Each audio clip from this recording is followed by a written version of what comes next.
마태복음 5장은 이제 우리 예수님께서 성도들의 삶의 기준과 구약에 있었던 그 율법의 의가 이제 우리 안에서 그리스도 안에서 이루어지는 주님께서 우리에게 주신 의로운 삶이 무엇인지를 가르쳐 주시고 말씀하시는 내용입니다. 특별히 우리가 어제도 말씀드렸던 것처럼 마태복음은 몇 개의 큰 주제별로 이렇게 구분이 되어 있습니다. 먼저 서론과 그다음에 예수님의 사역과 그다음에 예수님의 고난에 관하여서 크게는 세 부분으로 나눌 수 있는데요.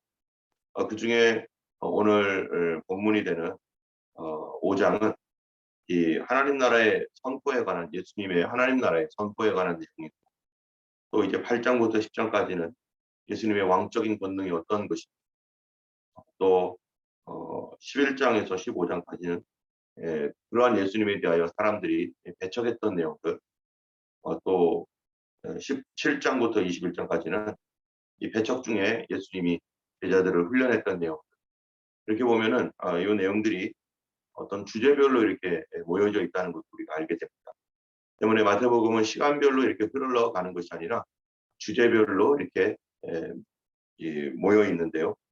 특별히 오늘 본문이 되는 마태복음 5장 말씀인 우리가 소위 말하는 팔복, 그다음에 여러 가지 산상수훈이라고 하는 6장, 7장까지 이어지는 산상수훈은 예수님께서 어떤 산에 하나 올라가 가지고 거기서 한꺼번에 전체적으로 1시간에 2시간에 걸쳐서 이렇게 쭉 설명했던 그런 그 하나님 나라에 대한 그런 내용이 아니라, 예수님께서 갈릴리 지역에서 두루 다니시면서 전도하시고 말씀 가르치시고 전도하시고 말씀 가르치시고 했던 그러한 그 전체적인 그러한 내용들을 하나님께서 마태에게 중요한 부분들을 모아가지고 그것들을 이렇게 이 성경에 기록할 수 있도록 편집되어져 있는 그러한 그 내용인 것입니다.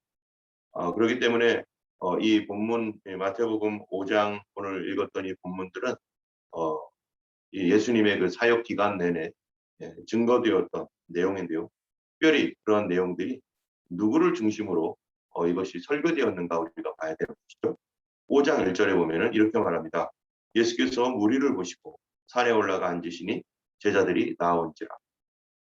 이 말씀 본문을 우리가 볼 때 예수님께서는 이것을 누구를 위해서 가르쳤냐면은 두 종류의 사람들이 있는 것이죠. 하나는 무리, 또 하나는 제자들. 그런데 조금 전에 얘기했던 대로 예수님께서 갈릴리 지역에서 사역을 하시다가 야산에 올라가셔서 말씀을 가르칠 때마다 계속해서 이와 같은 일들이 반복되었다는 것입니다. 무리들을 보시고 무리가 모이면 제자들은 그 무리들을 정리하고 다 자리에 앉힌 다음에 예수님의 말씀을 들을 수 있도록 준비가 다 되면 그 다음에 제자들이 이제 모든 것을 마치고 말씀 들을 준비가 딱 제자들까지 되게 되면 예수님께서 말씀을 가르치셨다는 것입니다. 예수님께서 급하셔서 무리들이 대충 모여 있으니까 무리들을 보시고 막 증거한 게 아니라 무리들과 제자들, 특별히 제자들이 나온지라 그제서야 입을 열어 가르쳤다라고 하는 것은 이 산상수훈의 이 본문 말씀들, 마태복음에 있는 이 말씀들은 누구 들으라고 한 것이냐, 더 중요한 것은 이 무리가 아니라 제자들이라는 것입니다. 여러분, 제자들은 어떤 사람들입니까? 이 제자들은요, 이제 앞으로 예수님의 그 선교 사역과 이 모든 전도 사역들을 항상 함께 따라다니면서 예수님의 말씀을 전하는 곳에 같이 희노애락을 같이 하면서, 그리고 예수님이 십자가에 달려 죽으시고 부활 승천하신 뒤에 이 땅에 교회를 세워야 될 그 인류의 사명으로 부르는 사람입니다. 단순하게 예수님과 함께 있고 예수님을 도와드리고 이런 존재로서가 아니라 앞으로 예수님이 승천하신 뒤에 교회를 세워야 할 그런 귀중한 사명을 가지고 있는 사람들이기 때문에 그들이 그들이 나온 뒤에 예수님께서 그들에게 말씀을 증거하고 있는 것이죠. 특별히 이 본문 마태복음 5장에 있는 말씀은 제자들에게 복음을 설명하시고 제자들에게 하나님 나라의 의에 대하여 말씀하셨다라는 것은, 이것은 앞으로 교회가 어떻게 되어야 되는가, 그리고 성도들은 어떤 기준으로 살아가야 될 것인가. 다시 말하면은 교회의 기준이 무엇인가라고 하는 것을 또한 그들이 꼭 알아야 되기 때문에 그들은 앞으로 교회를 세워야 될 존재들이기 때문에 이런 말씀들을 하는 것입니다. 이것을 통해서 바로 제자들을 통해서 또 주님께서 교회가 세워지게 하시고 성령을 부어 주셔서 그 성령의 은혜로 복음이 땅끝까지 전파되어지는 곳마다 계속해서 교회가 세워졌는데, 그러면 교회는 어떤 존재이며 어떻게 세워지고 또 교회는 어떠해야 하는지에 대하여 오늘 가장 기초적인 중요한 그 교회의 베이스에 대한 얘기라고도 할 수 있는 것이고, 그 교회를 구성하고 있는 성도들은 어떤 자세와 어떤 성품을 가지고 있고 어떤 믿음의 사람이 되어야 되는지에 대해서도 오늘 본문이 말하고 있는 것입니다. 때문에 이 말씀은 오늘 우리에게 중요한, 우리 교회는 과연 어떤 교회인가, 그리고 나는 이 기준에 비춰봤을 때 어떤 존재인가를 우리가 또 구분을 해야 될 것입니다. 마태복음 5장 1절에서 12절까지의 팔복의 말씀을 우리가 보기 전에 먼저 13절 말씀, 13절부터 16절 말씀을 먼저 보고 그리고 팔복의 말씀을 우리가 잠깐 보려고 합니다. 먼저 13절 말씀을 보면은요. 너는 세상의 소금이니 소금이 만일 그 맛을 잃으면 무엇으로 짜게 하냐. 그에는 아무 쓸데없어 다만 밖에 버려져 사람에게 밟힐 뿐이니라. 너희는 세상의 빛이라. 산 위에 있는 동네가 숨겨지지 못할 것이요. 사람이 등불을 켜서 말 아래 두지 아니하고 등경 위에 두나니 이러므로 지원의 모든 사람에게 비치느니라. 이렇게 예수님께서 8가지의 복에 대해서 말씀하신 직후에 이제 13절에서 15절까지 이 너희에 대하여, 다시 말하면은 예수님을 따르고 예수님의 말씀을 듣는 모든 교회, 성도, 제자, 이 너희들에 대하여 말하기를 너희는 세상의 소금이다. 너희는 세상의 빛이다. 이렇게 말하는 거예요. 이 말씀은 우리가 볼 때 듣는 사람들이 좀 헷갈릴 수 있습니다. 아니, 우리가 어떻게 빛이지? 내가 어떻게 소금이지? 소금이 되어 가면은 혹시 몰라요. 앞으로 너는 소금이 되어 가라. 너희들은 빛이 되어 가라. 이렇게 얘기를 하신다면 거기 듣는 사람들이 그렇지. 우리가 소금이 되어 가야지. 빛이 되어 가야지. 이렇게 생각할 수 있지만 예수님은 그러지 않고 여기에 단호하게 먼저 말씀은 너희는 세상의 소금이다. 너희는 세상의 빛이다. 이 말씀은 우리들에게 바로 예수님을 믿고 예수님을 따르는 그 순간부터 우리는 소금이나 빛이 되어 가는 존재가 아니라 아예 뭐가 되었다는 거예요. 이미 예수 믿는 순간에 빛과 소금이 되었다라는 것입니다. 때문에 이 성도들은 내가 앞으로 소금이 되어야지, 내가 빛이 되어 가야지, 뭐 이렇게 생각하면 안 되는 거죠. 이미 소금이다. 나는 이미 빛이다. 예수 믿는 그 순간부터 나는 이미 소금이 되었고 이미 빛이 되었다. 그렇다면 우리 자신은 뭡니까? 나는 지금 소금처럼 살아가야 돼. 빛처럼 살아가야 되는. 그래서 이 그 빛 대신 예수님과 이 성도는 이 교회 안에서 또 이 세상 속에서 바로 지금 당장 소금이요 빛이다라고 하는 어떤 나 자신에 대한 정체성, 내가 비록 온전하지 못할지라도 나는 소금이고 나는 빛이다. 빛으로서 소금으로서 살아가는 것. 그것이 바로 우리라는 것입니다. 때문에 이 빛으로서 소금으로서 살아가는 사람의 내면적인 신앙, 그리고 이미 빛과 소금의 성품, 우리가 잘 알잖아요. 빛은 비추어 주는 것이고 소금은 부패를 방지하는 것이고 여러 가지 이런 그 유익한 일에 사용되는 것처럼 바로 그러한 빛과 소금은 이런 존재다라고 하는 내면적인 그런 신앙의 기초가 바로 8가지 복에 있다라고 하는 것입니다. 이 교회는 8가지 복의 기초가 되어야 되는데 첫 번째는 뭐냐면요. 3절을 우리가 한번 읽어보겠습니다. 같이 읽겠습니다. 심령이 가난한 자는 복이 있나니 천국이 그들의 것임이요. 여기에 보면은 심령이 가난하다라고 이렇게 말하고 있습니다. 그런데요.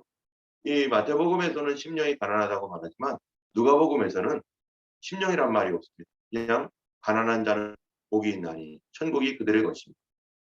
8가지 복 중에 가장 먼저 1등으로 나온 제1번으로 나온 것이 바로 이 가난이라고 하는 것입니다.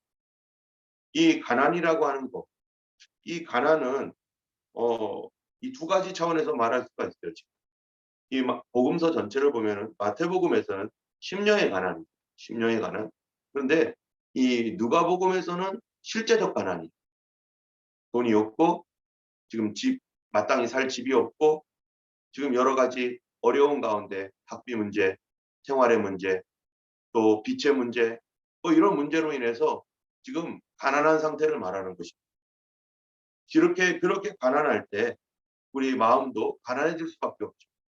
그래서 성경에 하나님께서 야고보서에 보면은 하나님께서 가난한 자를 택하사 믿음에 부요하게 하신다 하신 말씀처럼 가난이라고 하는 것은 하나님께서 우리에게 못 살고 굶고 고생시키려고 주는 게 아니라 우리에게 믿음을 견고하게 하고 그것을 통해서 믿음을 더 성장시켜서 바로 하나님 나라의 교회와 같이 또 예수 그리스도를 믿는 거룩한 성도의 성품, 바로 빛과 소금으로 만들기 위하여 하나님께서 우리에게 가난도 허락해 주신다는 것입니다.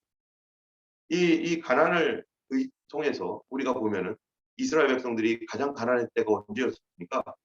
바로 광야 생활이었습니다. 그들이 이집트에서 탈출해서 나와서 그래도 이집트에 있었을 때는 파라오가 주는 이 양식을 통해서 밥이라도 먹을 수 있었죠. 그런데 이 하나님께서 주신다는 이 자유를 위해서 그들이 믿고 나왔더니 이 자유는 좋았는데 그런데 당장 먹을 게 사라졌다는 거예요. 하늘에서 비가 내리지 않으면 물을 먹을 수 없고 하늘에서 만나가 내리지 않으면 지금 당장 내일 모레 죽을 수밖에 없는 그런 상황에 처해지게 됩니다. 이렇게 처해졌었을 때 그들이 하나님이 주시는 공급을 풍성하게 40년 동안 공급함을 받았습니다. 그 40년 기간 동안에 사람이 떡으로만 사는 게 아니라 하나님의 입에서 나오는 모든 말씀으로 사는 줄을 너희로 알게 하려 하심이라 라고 하신 말씀처럼 하나님은 그들이 가난 속에 있게 하셨던 의도가 있어요. 무엇입니까? 바로 사람이 떡으로만 사는 게 아니라 하나님 말씀으로 산다. 하나님 말씀에 의지하여 산다. 예수 믿는 사람들은 다른 사람들이 우리 보스가 우리 사장님이 뭐를 공급해주고 그래서 사는 것, 그분이 우리를 도와주기 때문에 사는 게 아니라 바로 하나님께서 공급해 주시기 때문에 모든 공급은 하나님께로부터 온다는 사실을 그들이 체험해야 되기 때문에 바로 교회와 성도들이 가장 기초적인 어떠한 신앙, 가장 기초적인 그 성품은 바로 이 가난에 있는 것이죠. 그래서 이 가난한 사람, 이런 사람들이 무엇을 의지합니까? 절대적으로 하나님만 의지합니다. 절대적으로 예수님만 의지합니다. 누구 돌아볼 것도 없어요. 여러분 가난하다 보면 두 가지 문제가 생깁니다. 첫 번째는 건강의 문제가 생깁니다. 가난하다 보니까 양식을 제대로 못 먹죠. 양식을 제대로 못 먹어서 영양이 결핍되고 그러므로 말미암아 이 어려운 일이 생기죠. 건강의 문제가 생깁니다. 두 번째로는요. 가난하게 되면요. 관계의 문제가 생깁니다. 옛날에 내가 괜찮았을 때는 다른 사람들이 내 곁에 있었고 도와줬고 또 서로 도움을 주면서 살았는데 가난해지다 보니까 다른 사람들에게 부담이 생기는 거죠. 이 사람 저 사람 내가 저 사람을 도와야 되는데 나는 안 되는데 어떡하지? 하다가 별로 도움이 안 되네 저 사람 하고 떠나는 사람도 있으면서 진실한 사람들이 남습니다. 가난할 때 참된 친구가 남고 가난할 때 참으로 오직 끝까지 남을 수 있는 분이 누군가. 바로 그 가난을 통해서 우리 주변이 정리가 되고 또 하나님만을 의지하는 신앙이 되어가게 되는 것입니다. 정말로 이런 일들을 통해서 바로 하나님은 우리가 하나님 나라의 사람으로 성령으로 거듭났을 뿐만 아니라 우리의 환경이나 삶도 새롭게 만드시는 그런 하나님이십니다. 그렇다고 우리가 다 하나님께서 우리를 가난으로 집어넣느냐? 또 그런 것은 아닙니다. 그러나 적어도 우리의 이 가난이라고 하는 것, 심령의 가난, 또 실제적인 가난을 통해서 하나님께서 우리에게 훈련시키시는 것이 뭐냐면은 오직 하나님만 의지하는 삶입니다. 그것이 이 정말로 실제적인 가난을 통해든지 아니면 심령의 가난을 통해든지 그런 거와 상관없이 하나님은 오직 하나님만 의지하는 삶으로 변화되는 것. 그것이 참된 가난의 목적인 것이고 그거를 통하여 살아계신 주님을 경험하게 되는 것입니다. 여러분 이 성경에서 가난한 사람 중 한 사람이 거지 나사로였었어요. 거지 나사로를 보면은 하나님이 원하는 게 뭔지를 우리가 잘 알 수 있어요. 거지 나사로는 부잣집에서 정말로 남는 음식을 그 찌꺼기를 먹으면서 살았던 사람이 바로 거지 나사로였습니다. 그런데 나중에 이 거지 나사로도 죽고 부자도 죽어서 서로 이제 하나님 앞에 섰죠.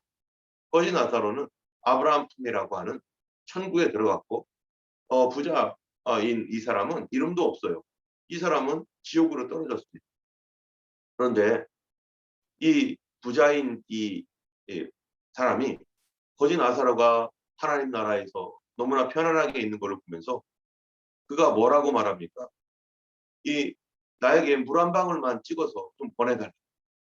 막 그렇게 하면 요청도 하고 또 자기 가족들이 막 그냥 힘들어하니까 자기 가족들의 불쌍한 가족들을 위해서 저를 보내달라. 저가 죽은 사람이 살아나면은 우리 가족들이 여기로 오지 않을 거라고 하면서 그렇게 안타까이 여기면서 그 지옥에서 고통하는 중에 그 아브라함이 이 부자에게 하는 말이 있어요. 이 가난한 이 나사로에게는요 뭐라고 했냐면 이 나사로는 저가 이 땅에 있었을 때 가난하게 살면서 자기가 원하는 대로 살지 못했. 그런데 너는 이 땅에 살면서 뭐라고 해요? 네가 원하는 대로 살지 않았느니, 네가 마음껏 살지 않았느니 라고 하는 말을 해. 여기서 이 가난함과 부자의 차이점이 뭐냐? 돈이 많고 적고 이런 문제가 아니었던 거예요. 그 누가복음 16장에 있는 부자와 나사로의 이야기를 통해서 너가 마음대로 살았느냐 아니면 마음대로 살지 못했느냐.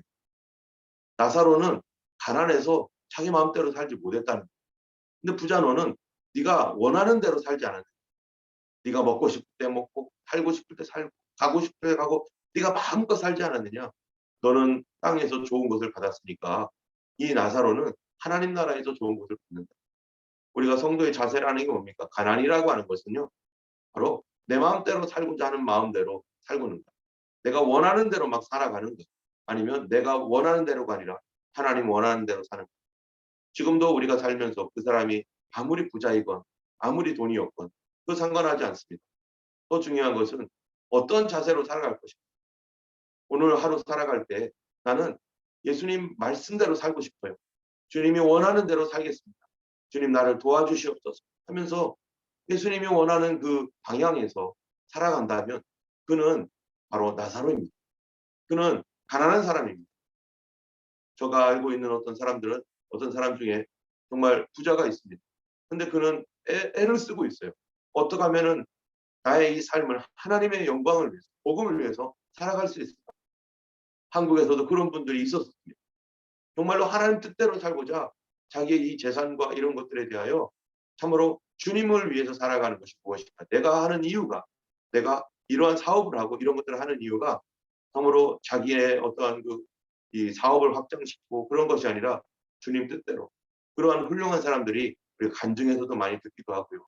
우리 주변에 그런 훌륭한 부자들도 있는 거 우리가 많이 경험할 것입니다. 그러나 가난하더라도 가난하고 연약하고 정말로 도움을 받아야 될 사람이지만 너무 고집이 세요. 내 마음대로 살려고 하고 내 자존심 건들지 말라고 하고 돈도 없는데 자존심마저 잊어버리면 안 된다 하면서 그렇게 자기 자신을 막 세우면서 하나님보다도 나 중심이 되어서 살아간다면 그 사람은 비록 가난할지라도 심령은 부자인 그런 사람. 우리가 살아갈 때 성도의 기초, 교회의 기초는 뭡니까? 내 뜻대로가 아니라 하나님 뜻대로 살겠습니다. 여러분 빌라델비아 교회를 보세요. 이 라오디게아와 빌라델비아 교회가 서로 옆에 있는 교회죠. 이 두 교회에 대하여 주님이 얘기하기를 빌라델비아는 적은 능력을 가지고도 내 이름을 배반치 아니하였고 그 인내의 말씀을 지켰다. 환난과 핍박, 어려움들을 가지고서도 이 빌라델비아 교회, 크지도 않은 교회, 이 교회는 하나님 말씀을 순종하고자 참으로 인내의 말씀을 지키면서 살았더니 주께서 내가 너를 시험의 때, 환난의 때를 면하게 해주겠다. 그래서 우리는 이 빌라델비아 교회가 마지막 때에 들림받는 예수 그리스도의 그 다시 오실 재림 때에 바로 이 휴거되는 교회를 바로 이 빌라델비아 교회라고 하지 않습니까? 환난의 때를 면하게 해주겠다고 했기 때문에. 그런데 바로 그 다음 교회인 라오디게 교회는 어떻습니까? 나는 부자라. 우리는 부족한 것이 없다. 하면서 라오디게 교회는 부자인 교회라고 스스로 생각하면서 이 세상에 있는 것들을 가지고 우리는 뭐든지 할 수, 우리는 교회 건물도 있고 그다음에 교회 방송 장비 또 뭐 무슨 뭐 여러 가지 시설들 너무 좋아. 이러면서 사람들도 많고 이러면서 자랑하고 있는 교회라는 거예요. 바로 그 교회에 대하여 주님께서 너의 가련한 것과 벗은 것과 눈먼 것을 회개하라. 볼지어다 내가 문 밖에 서서 두드리노니 누구든지 내 음성을 듣고 문을 열면 내가 그에게로 들어가고 그는 나에게로 나와 더불어 잔치하겠다라고 하셨던 이 말씀. 이 누구한테 한 말입니까? 요한계시록 3장 20절 이 말씀은 바로 이 라우디게아 교회는 그런 자세와 태도는 예수님을 문 밖에 세워둔 예수님이 그 안에 계시지 않은 그래서 그 라우디게아 교회에게 말하기를 문을 두드리노니 누구든지 내 음성 듣고 문을 열어라. 주님을 영접하라. 다시 말하면 주님이 주인이 되어야 되는데 주님을 주인으로 모시지 않고 내 마음대로 하겠다. 내가 우리 교회가 돈이 있으니까 우리가 원하는 대로 이런 장비 사고 저런 거 사고 우리 여기에다가 투자하고 저기다 투자하고 하면서 우리 원하는 대로 하겠다. 이게 바로 라우디게아가 주님을 문 밖에 버려둔 그런 교회의 모습에 회개는 뭡니까? 주님을 다시 왕으로 모셔드린다는 것은 이제 내가 주인이 아니라 주님이 주인입니다. 내 인생은 주님이 주인이시고 내 인생은 나를 위해 죽었다가 다시 사신 그분이 나의 주인이시며 나는 바로 나를 위해 죽었다가 다시 사신 그분을 위해서 살아가는 것입니다. 이게 바로 성도이고 하나님 나라의 백성인 것입니다. 그 첫 번째 기초인 이 가난한 심령 이것이 세워지지 않으면 두 번째, 세 번째, 네 번째, 일곱 번째, 여덟 번째는 가지를 못하는 것. 우리 주님께서 이 가난한 심령으로서 우리의 육체에 또 내가 마음에 원하는 것을 내려놓고 예수님 따라갈 때 그 사람이 바로 제자이고 그래서 예수님께서 이 제자들에게 가장 먼저 말한 겁니다.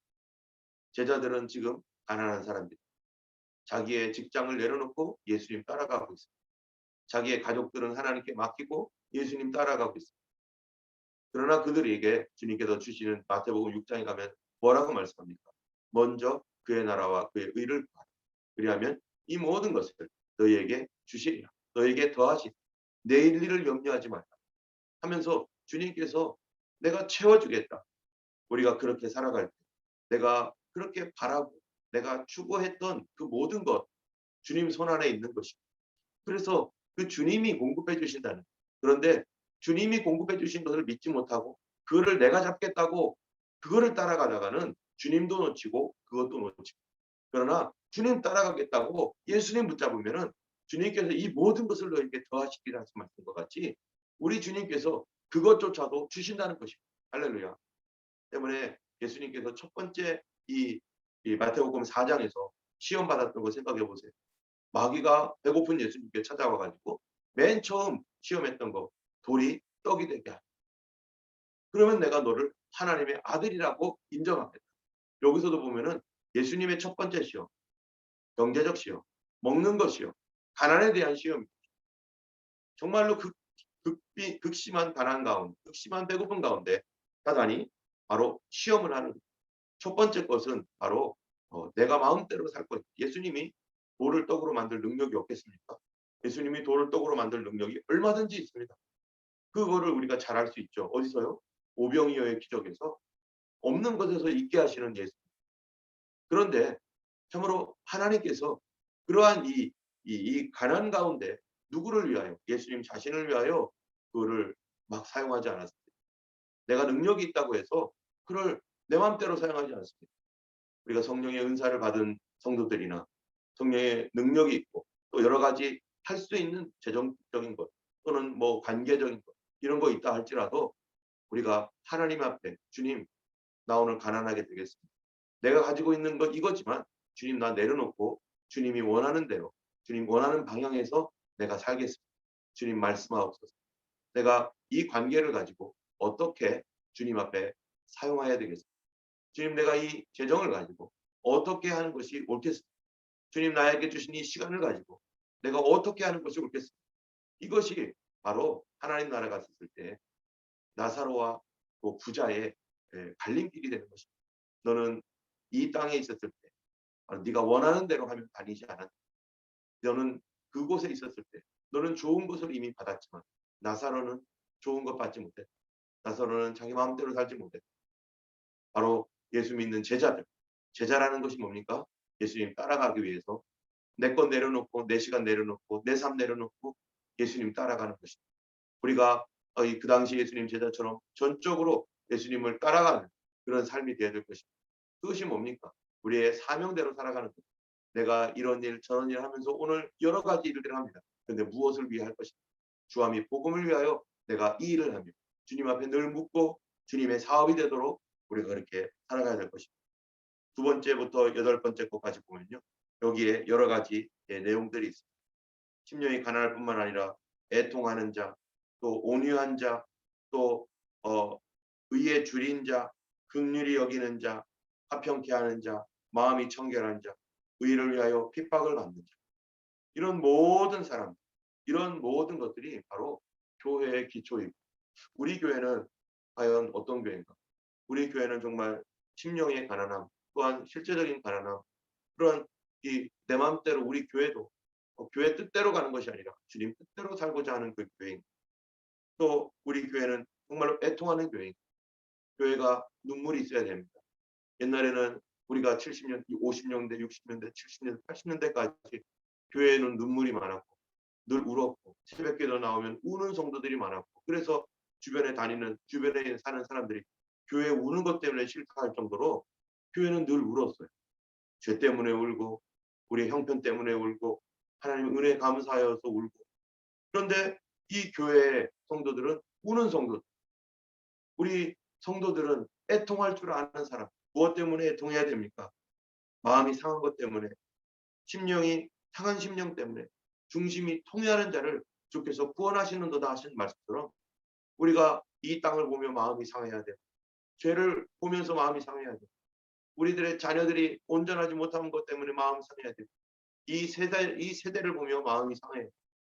그러한 자들을 하나님께서 우는 자, 애통하는 자는 복이 있나니 그가 위로를 받을 것이다. 주님께서 위로해 주시는 응답, 눈물을 통해서 하나님이 응답해 주실 거예요. 하나님 반드시 우리의 눈물을 기억하시고, 그래서 이 시편에 보면요, 이 눈물병에다가 우리 눈물을 주님이 담아 놓으셨다는 겁니다. 우리 주님께서 우리 마음 가운데 눈물이 사라지지 않도록 해주시기를 간절히 기도합니다. 예전에 정말 가지고 있었던 그런 순수한 마음 가운데 다시 울 수도 있는 성도, 그런 성도, 그런 교회로 우리가 변화되기를 주님 앞에 간절히 구합니다. 또한 온유한 자가 복이 있다라고 말씀하시고, 의에 줄이는 자, 긍휼히 여기는 자, 이것이 다 예수 믿는 사람의 성품이고 교회의 성품입니다. 특별히 긍휼이라고 하는 것은요, 정말로 하나님께서 우리를 긍휼히 봐주신다는 것. 이거는 대단한 축복입니다. 어떤 사람이 잘못을 했어요. 부족해요. 또 죄도 저질러요. 또 너무 약해요. 자꾸 넘어져요. 그럴 때 우리는 어떤 마음으로 보는가? 우리가 그런 사람들을 볼 때 또 넘어졌어? 또 그래? 하면서 비난하고 손가락질하고 아우 이제는 저거는 안 되겠다 하면서 막 그런다면, 만약에 예수님께서 나를 볼 때 그런다면요, 우리는 100번도 1000번도 더 버림받았을 것입니다. 그런데 바로 하나님은 우리를 긍휼히 여기신 하나님, 그 긍휼히 여기신 하나님께서 그 긍휼한 마음을 가지고 예수님을 보내주셨고, 긍휼한 그런 마음을 가지고 우리를 위하여 십자가를 지실 것입니다. 우리 주님께서 죄 짓는 우리의 모습을 볼 때 어떻게 보시겠어요? 하나님께서 우리를 저거 어떻게 하면 좋냐고, 언제 성숙하겠냐 하면서 주님이 불쌍하게 본다는 거예요. 주님이 불쌍하게 보셔서 또 용서해 주시고 또 일으켜 주시고, 또 우리의 약한 모습들이 있습니다. 연약해서 오늘도 또 쓰러졌어요. 또 넘어졌어요. 일어나려고 해도 일어날 힘이 없습니다. 그런데 주님께서 그런 우리의 모습을 어떻게 보십니까? 분노와 심판으로 보시는 것이 아니라 하나님의 백성들을 주님이 긍휼히 보아주시는 것입니다. 우리 삶 가운데 우리 주님께서 오늘 하루도 참으로 우리 주님께서 나를 긍휼히 여기셨던 것처럼 우리 주님이 우리를 불쌍히 여기시고 긍휼히 여기시는 그 긍휼함 가운데 우리도 우리의 이웃과 또 우리의 연약해 있는 성도들, 또 혹시 범죄하여서 정말로 잘 알지 못하고서 그렇게 교만하게 하거나 또 그렇게 우리의 마음을 상하게 하는 그러한 그 성도나 자녀나 그런 친구나 이웃이나 누가 있더라도 주님 긍휼한 마음을 잊지 않게 해주옵소서. 성도의 정말 그런 태도, 예수 믿는 사람이라고 하는 것은 바로 긍휼이 다른 안 믿는 사람보다 더 긍휼이 많은 사람일 것입니다. 그러지 못한 우리 자신을 보면서 우리는 빛과 소금인데 주님 내가 긍휼과 참으로 이 자비와 은혜로 봐야 되는데 주님 제가 온전하지 못합니다 하며 이 부분에 대하여 정말 하나님 앞에 기도하고 정말로 빛과 소금으로서의 사명 우리가 대단하게 예수님처럼 어디에서 막 엄청난 긍휼과 자비와 사랑 이런 거를 베풀기에는 아직 부족 아직 약한 빛이고 아직 그런 약한 소금일 수 있습니다. 그러나 우리 가정에서 남편과 아내에게 자녀에게 또 우리 교회에 쓰러져 있고 어려워진 그 성도들에게 참으로 그들을 비난하는 것이 아니라 그들을 위해서 기도해주고 연약함을 도듬어주고 말 한마디라도 참으로 격려해주고 기도하겠다고 말해 위로해주고 다시 일어나자고 말하고 또 쓰러져 있을 때 보다듬어주며 전화라도 한마디 이렇게 그들을 또 사랑으로 대해주는 것 그들이 무엇을 필요로 할까 이렇게 바라봐주는 것 그것이 바로 성도의 긍휼이고 우리가 가장 가까이서 할 수 있는 긍휼이고 우리 자녀들을 돌봐주는 것도 하나님의 은혜요 긍휼인 것입니다. 우리가 또 의를 위하여 핍박받고 또 욕을 받을 때 기뻐하고 즐거워하라. 정말로 우리의 삶 가운데 정말 이러한 그 주님께서 주시는 귀한 8가지의 복이라고 하는 복 그것이 우리에게 복이라는 것입니다. 정말로 우리가 복을 받기 원합니다. 하나님 나라의 복된 사람입니다. 이미 우리가 그 복 가운데 살아가고 있고 주님은 우리를 그런 빛과 소금으로 오늘도 부르셨습니다. 오늘 예수님의 성령으로 충만하여야 될 이유가 뭡니까? 오늘 기도해야 할 이유가 뭡니까? 주님의 능력을 받아야 될 이유가 뭡니까? 바로 이러한 복을 잘 지키고 이러한 복으로 풍성한 사람이 되도록 그리하여 주님께서 우리에게 주신 빛의 사명, 소금의 사명 이 사명을 감당하는 교회 또는 감당하는 성도가 되도록 오늘도 우리 주님 앞에 더 기도하고 더 능력 있게 부르시 우리가 되기를 주님의 이름으로 간절히 축복하고 축원합니다. 이 시간 우리 같이 기도하겠습니다.